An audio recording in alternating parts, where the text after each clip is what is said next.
Hey everyone, if you're new here, welcome. My name is Keisha, and today I'm going to be talking about some of my most anticipated upcoming book releases.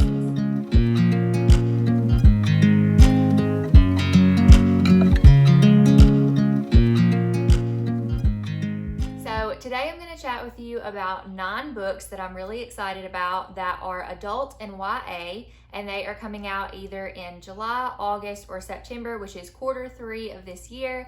I can't believe that we're already in summer and that this year is already more than halfway over. It doesn't seem real, but I feel like as we get older, the years do tend to fly by quicker, so I can't imagine when I'm older than this what it's going to feel like. I have mentioned in my previous videos that I try to narrow down my anticipated releases to books that I really am most anticipating and ones that I think I will actually get to. So that's why I only have 9 books to talk to you guys about today, but let's just go ahead and jump into the list. Let's just go ahead and start out with July, and the first book that I have comes out on July 12th, and that is They Drown Our Daughters by Katrina Monroe. This is a horror novel that is definitely giving me summer vibes. I don't know that I'll get to it in the summer, but I'm definitely intrigued by it, especially considering the start of the Goodreads synopsis says it's for fans of Jennifer McMahon and Sylvia Moreno Garcia. We all know that they write really haunting, atmospheric books, so that makes me very excited to pick up Katrina Monroe's. So I'm going to go ahead and read the synopsis for you just because I feel like I won't do it justice. If you can hear the call of the water, it's already far too late. They say Cape Disappointment is haunted. That's why tourists used to flock there in droves. They'd visit the rocky shoreline under the old lighthouse's watchful eye and fish shells from the water as they pretended to spot dark shapes in the surf. Now the tourists are long gone, and when Meredith Strand and her young daughter return to Meredith's childhood home after an acrimonious split from her wife, the Cape seems more haunted by regret than any malevolent force. But her mother, suffering from early stages of Alzheimer's, is convinced the ghost stories are real. Not only is there something in the water, but it's watching them, waiting for them, reaching out to Meredith's daughter the way it has to every woman in their line for generations. And if Meredith isn't careful, all 3 women, bound by blood and heartbreak, will be lost one by one to the ocean's mournful call. So this is giving me a mixture of Jennifer McMahon, the Drowning Kind vibes, and also the Wicked Deep by Shay Earnshaw vibes. So those are 2 books that I really enjoyed. So that makes me even more excited to pick this one up. It sounds like it's going to be really creepy and also potentially really summery. So maybe I will have to bump this up on my TBR. The next book I want to talk about also comes out on July 12th, and that is What Moves the Dead by T. Kingfisher. I have not read anything by T. Kingfisher before, but The Hollow Places is pretty high up on my list. I've heard that they write some really bizarre horror novels, and that just sounds like something that I could potentially like because I have really enjoyed some pretty bizarre horror novels. So yes, this is horror, and it is kind of a retelling of Edgar Allan Poe's The Fall of the House of Usher, which I have read. I read it in high school, I believe, or in college. I can't remember which one. But I have read it, and I read it again recently because I wanted to see if this book was something I wanted to dive into. Because Kayla from Books and Lala, who hosts the Literally Dead Book Club, has picked this book for one of their book club picks, I believe for August, and I may want to jump on that because I haven't participated before, but I've always been really intrigued. So hopefully this will be one that I like, and I have decided that I am interested because after rereading The Fall of the House of Usher, I remembered what the story was about. And I'm curious to know if this story is going to follow along that same, like, underlying what was going on in The Fall of the House of Usher, or if it's going to veer from that. I kind of hope it veers just because I want to be surprised, but we'll just have to wait and see. We're going to go ahead and move into August now. And so on August 2nd, the first book that I'm really looking forward to is a YA fantasy, and it is Long Live the Pumpkin Queen by Shay Earnshaw. So 2 things about me. 1, I love Shay Earnshaw's writing. I love the atmosphere that she writes. The Wicked Deep is one of my favorite books. And 2, I'm obsessed with Tim Burton. The Nightmare Before Christmas isn't my all-time favorite Tim Burton movie. If you know, you've been around a while, it's Coraline, which really it's Henry Selick's movie. But that's another thing for another day, the Tim Burton, Henry Selick thing where they combine on movies. But technically it's Henry Selick's. Either way, I love The Nightmare Before Christmas. I love the claymation aspect of that, and I love the story. It's one that I've watched multiple times, and I'm very excited to see Sally's side of the story. So what this is it's going to be like after Jack and Sally become king and queen of Halloween Town. This is showing you Sally's journey as being queen, how she feels about it, how her life is going since she's escaped from Dr. Finkelstein.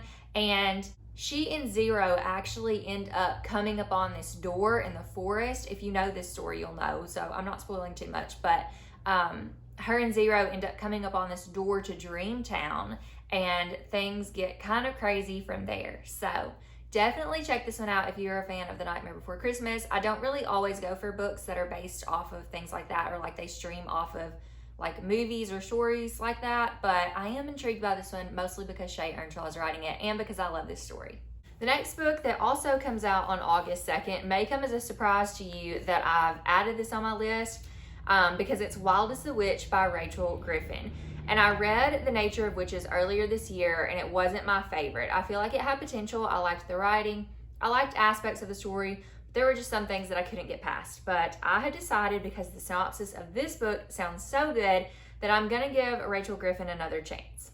Also, just to be honest, it's really hard to pass up her book covers because they are stunning. I'm going to go ahead and read the synopsis on this one as well from Goodreads. So it says, when 18-year-old witch Iris Gray accidentally enacts a curse that could have dire consequences, she must team up with a boy who hates witches to make sure her magic isn't unleashed on the world.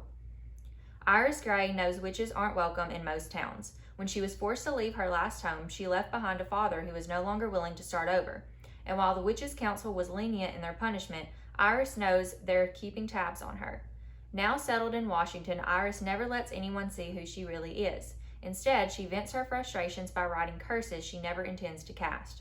Otherwise, she spends her days at the Wildlife Refuge, which would be the perfect job if not for Pike Alder, the witch-hating, aspiring ornithologist who interns with them.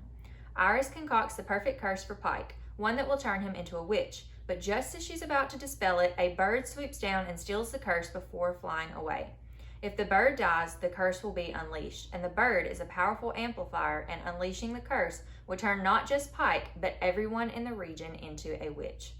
New witches have no idea how to control their magic, and the consequences would be dire. And the Witches' Council does not look kindly on multiple offenses. If they found out, Iris could be stripped of her magic for good. Iris begs Pike to help her track the bird, and they set out on a trek through the Pacific Northwest looking for a single bird that could destroy everything.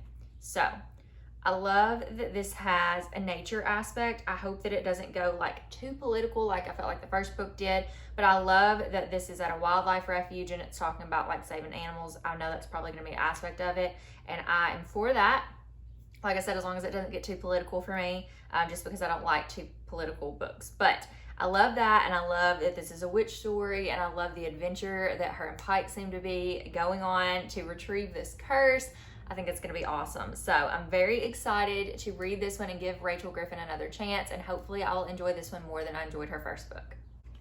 I apologize in advance if my voice goes like weird for whatever reason. My throat is really dry. Like, I'm not sick or anything, but if my voice goes weird, my apologies. The next book, again, also comes out on August 2nd, and I recently heard about this one, like probably just yesterday I heard about this book. And I don't put a lot of contemporary romance on my list just because I don't read it as often as I do other things. I do enjoy basically every romance that I read, as long as there's no smut or minimal smut. But I love my romances clean, and this one is one that was brought to my attention by Krista from Books and Jams. She just released her video like this one and mentioned The Fixer Upper by Lauren Forsyth. And guys, this book sounds right up my alley, so cute. I'm very excited about it. So it follows this girl named Allie who has always been really good at fixing things. She has fixed her parents' marriage, she's fixed her colleagues' work problems, and she's even helped her friends in their love lives. So she ends up deciding to start this professional service where she helps women, quote unquote, fix their men or help them with their men in certain situations. And everything is going pretty well for her until she ends up getting hired by this high-profile Instagram star whose boyfriend is actually Allie's childhood best friend and first love. So we have like childhood friends to lovers potentially here, okay? And this guy that she's got to fix, that is her childhood best friend and first love, is actually a guy that she always thought was perfect and that there's nothing that needs to be fixed about him. but she's been hired to fix him. So I'm like, oh my gosh, this is potential for childhood friends to lovers, second chance romance, all the things that I love in my romance books, and there's no smut. And I'm like, okay. So this may actually be on this list, the book that I'm currently most excited about, and I just learned about it yesterday. So if you haven't heard about Fixer Upper and you love your clean contemporary romances, definitely add this one to your list. The next book I have comes out on August 9th, and I believe all three of my book besties have read this book already because they got advanced reader copies. And I feel like this is a book that has mixed reviews. On Goodreads, it has 4.14 average star ratings. But my friends, I feel like, kind of rated it in the middle. But I'm hoping that I like it. So this is Stay Awake by Megan Golden. And I've never read one of her books before. I'm intrigued by Escape Room, but her other ones I haven't really been interested in. And I haven't read Escape Room yet. But I think this might actually be my first because I really like the synopsis of this one. So it says, Liv Reese wakes up in the back of a taxi with no idea where she is or how she got there. When she's dropped off at the door of her brownstone, a stranger answers, a stranger who now lives in her apartment and forces her out in the cold. She reaches for her phone to call for help, only to discover it's missing, and in its place is a blood-stained knife. That's when she sees that her hands are covered in black pen, scribbled messages like graffiti on her skin. Stay awake. 2 years ago, Liv was living with her best friend, dating a new man and thriving as a successful writer for a trendy magazine. Now she's lost and disoriented in a New York City that looks nothing like what she remembers. Catching a glimpse of the local news, she's horrified to see reports of a crime scene where the victim's blood has been used to scrawl a message across a window. The same message that's inked on her hands. What did she do last night, and why does she remember nothing from the past 2 years? Liv finds herself on the run for a crime she doesn't remember committing as she tries to piece together the fragments of her life. But there's someone who does know exactly what she did, and they'll do anything to make her forget permanently. Okay. That sounds like all the things that I love. Like, she has memory loss, she doesn't know what's going on, and then like the stay awake on her hands. This also says this is in the vein of S.J. Watson's Before I Go to Sleep, which I haven't read, but I've recently added to my list because that is supposed to be one of like the best psychological thrillers, and I'm really into psychological thrillers. So I definitely want to check this one out. It also says it's also in the vein of Christopher Nolan's cult classic Memento, which I haven't seen. I think that's a movie. I haven't seen that, but I feel like I need to because I love the psychological thriller stuff with the memory loss and all the things. And you just like, there's a potential, I guess, for a dissociative state in this, which I have come to find that I love in books, but it also freaks me out. But anyways, yeah, I'm very excited for this one, and I hope that I enjoy it. The next book on my list comes out on August 30th, and that is Daisy Darker by Alice Feeney. And I won a Goodreads giveaway, you guys, so I'm very excited to have this. I'm hoping to read it in July before it comes out in August, or at least read it in August before it comes out so I can talk about it, because that's why we get ARCs, right? So very excited for this one. I don't really remember what it's about. Oh, there's a bookmark in here. Who knew? Congrats from Flatiron Books. Thanks, Flatiron Books and Alice Feeney, for hosting the giveaway on Goodreads. Oh, there's a map, you guys. Look at this. So this is sea glass. It looks like Clue. Like, look at that. It looks like Clue. Am I piquing your interest yet? I don't even remember what this book's about. I'm trying to find the synopsis because it's not on the back. Here it is. Okay, so before I read this, I do love Alice Feeney, mostly because sometimes I lie, just like jaw drop moment with the twist in that book. Loved it so much. There's one aspect I didn't like in that book, but overall it was 5 stars and it was great. I also enjoyed Rock, Paper, Scissors. Wasn't my favorite. It was a 4-star though, so I want to read more from her. This book sounds so good. It says, after years of avoiding one another, Daisy Darker's entire family is assembling for Nana's 80th birthday party in Nana's crumbling Gothic house on a tiny tidal island. They're finally back together one last time, and when the tide comes in, they will be cut off from the rest of the world for 8 hours. The family arrives, each of them harboring secrets. Then, at the stroke of midnight, as the storm rages, Nana is found dead. Dun dun dun. And an hour later, the next family member follows. Trapped on an island where someone is killing them one by one, the Darkers must reckon with their present mystery as well as their past secrets before the tide goes out and all is revealed. So, I think this is supposed to be in the same vein of Agatha Christie's And Then There Were None. Definitely gives me Clue vibes too, especially with that little map of the house. So I am excited to read this one. I hope that it says now the million-copy best-selling Queen of Twists returns with a family reunion that leads to murder. Queen of Twists.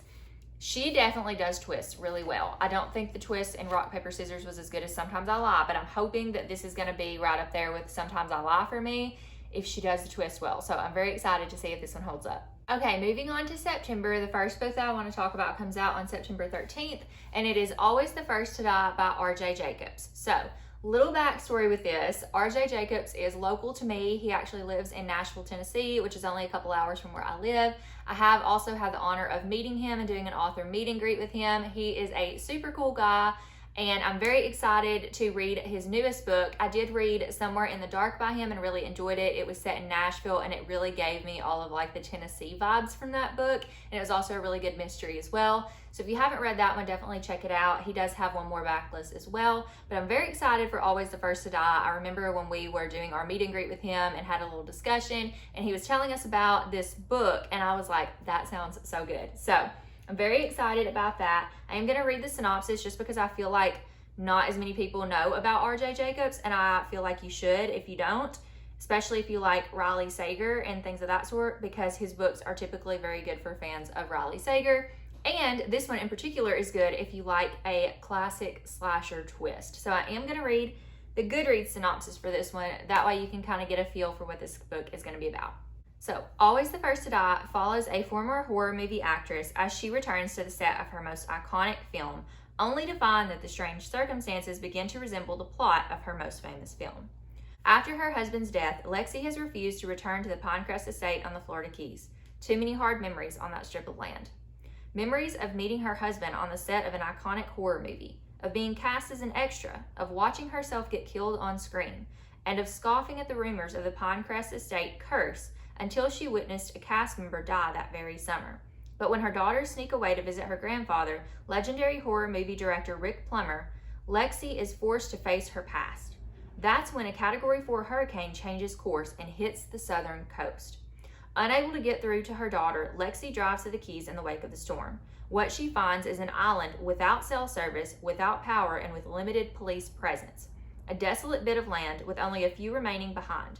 The horror director, the starlet once cast as the final girl, the young teenager searching for clues of her father, the mother determined to get off the island, and the person picking them off one by one. Soon enough, Lexi's life begins to resemble Rick's most famous horror film, and she must risk her life to save her daughter before someone or something destroys them all. So, if that doesn't sound like a good mystery thriller to you with a little bit of horror, I don't know what does, especially if you like slashers. And this is like a coastal, like good summary book, even though it comes out in September. Like, I feel like it's a good summary book. So if you can get your hands on an ARC, like from NetGalley or something, definitely check this out. I'm very excited about it and to see how this goes. It sounds kind of similar, I think, because I'm thinking of like Grady Hendrix slasher, like with the Final Girl Support Group and things like that. I'm very excited to read this book, so definitely add this one to your list if you haven't already. And the last book that I have today comes out on September 27th, and it is Spells for Forgetting by Adrienne Young. Now, Adrienne Young has come out with some books that I have not read, mostly because they don't really pique my interest, but this one did. So she's come out with books, I believe they're like Seaside or Pirate Stories. I think The Girl the Sea Gave Back is one of them, and then the Fable series, but I've not really been interested. I don't know if it's like pirates or Vikings or mermaids or what it is, but it's something seaside, and I don't always like those stories. So this one, however, is about witches, I think. So I'm going to read the synopsis of this one as well because I don't really remember what it's about. A rural island community steeped in the mystical superstitions of its founders and haunted by an unsolved murder is upended by the return of the suspected killer in this deeply atmospheric novel. Amory Blackwood's life was forever changed on the eve of her high school graduation when the love of her life, August Salt, was accused of murdering her best friend, Lily. Now she is doing what her teenage self swore she never would, living a quiet existence among the community that fractured her world in two. She'd once longed to run away with August, eager to escape the misty remote shores of Shoresea Island and chase new dreams. Now she maintains her late mother's tea shop and cares for her ailing father. But just as the island, rooted in folklore and tradition, begins to show signs of strange happenings, August returns for the first time in 14 years and unearths the past that no one wants to remember. August Salt knows he is not welcome on Shoresea. Not after the night that changed everything. As a fire raged on at the Salt family orchard, Lily Morgan was found dead in the dark woods, shaking the bedrock of their tight-knit community and branding August a murderer. When he returns to bury his mother's ashes, he must confront the people who turned their backs on him and face the one wound from the past that has never healed, Emery. But the town has more than one reason to want August gone, and the emergence of deep betrayals and hidden promises that span generations threatens to reveal the truth behind Lily's death once and for all. This sounds like it's going to be like dual perspectives from Emery and August. And it also sounds like Shay Earnshaw type writing and type of a story, which really piques my interest once again. So I think this is the first Adrienne Young book I've really been interested in. It sounds really good. The ratings coming in for it so far, like from ARCs and things, are really good. It's averaging like a 4.31 star just from those previous ratings. But I'm very excited to check this one out. I said it was witchy, but I don't think it's so much witchy. I mean, it could be. It's a fantasy, so who knows what's going to happen. I don't know if it's young adult or not. I think it sounds young adult, but no, it's actually marketed as an adult. So very excited to check this one out. All right, y'all, that is all of the young adult and adult books that I have for you today that are coming out in July, August, and September. I am going to be having another video come out tomorrow that is going to be my middle grade anticipated releases for Q3. Let me know down in the comments if you are interested in any of these books, or if I may have introduced you to an upcoming release that you hadn't heard about yet. And then if you know of a book that you think I might be interested in that's coming out soon, tell me in the comments if I didn't mention it, because I may not even know about it. But yeah, thank you guys so much for watching. I really appreciate you all. I'm very excited about these books. I'm excited to talk about the middle grade ones in my next video. So thank you for watching, and I will see you in my next